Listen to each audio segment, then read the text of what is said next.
ফুৱাং সোণোৱাল বঙালী গাঁও এই গৰু মাৰিলে আকৌ পাকে মোৰ এটা আছে ভনৰ এজনী আৰু এজনী কাৰ হয় গম নাপাওঁ খালি তিনিজনী আগত গৰু ঢেৰ মাৰিছে ইয়াত গৰু মাৰিছে ছাগলী মাৰিছে সেই অইলতো মাৰিছে অইলখনৰ ভিতৰতো মাৰিছে গৰু ছাগলী লোকচান হয় গৰু লোকচান হৈছে আৰু এতিয়া ভয় হৈছেতো মানুহ ঘূৰিবলৈ ভয় হৈছে আকৌ এতিয়া মানুহতো ঘূৰিব নোৱাৰোঁ ন এতিয়া কেনেকৈ মানুহ ঘূৰিম আমি এইডোখৰ জেগাত মানুহ ঘূৰিব নোৱাৰোঁ নহয় কৰিবলৈ ভয় হৈছে চলা ফিৰা কৰিবলৈ এতিয়া ভয় ৰাস্তা ঘাটে সৰু ল'ৰা ছোৱালীবোৰ ঘূৰি ফুৰে এতিয়া স্কুলীয়া ল'ৰা ছোৱালী অহা যোৱা কৰে সেইটো কাৰণে অলপ অসুবিধা হৈছে আমাৰ এতিয়া দিন দুপৰতে ৰাতিপুৱাই মানে আমাৰ ইয়াতে ৰাতিপুৱা আমাৰ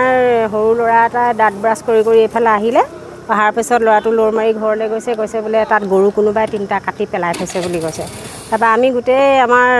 মানুহখিনি আহিলোঁ লৰ মাৰি আহি পেলাই চাইছোঁ তেতিয়া এই দাদাই কৈছে বোলে নহয় এইটো বাঘে কামোৰা এটাইকেইটা গৰুৰে ডিঙিত কামোৰা চিন আছে তো এতিয়া বাঘেটো বাৰু গৰু কামুৰিলে একো নাই কিন্তু এতিয়া মানুহৰ কাৰণে ভয় হৈছে প্ৰটেকশ্যন লাগে আৰু প্ৰায় এইটো ৰাস্তাত এতিয়া লাইট নাই আন্ধাৰ হৈ থাকে ৰাতি বিৰাতি মানুহ অহা যোৱা কৰে বা আমাৰ ঘৰৰ মানুহবিলাকো ৰাতি দোকানৰ পৰা 8টা 9টা বজাত চাইকেলেৰে আহে সেইটো কাৰণে কিবা এটা প্ৰটেকশ্যন দিলে ভাল হয় আৰু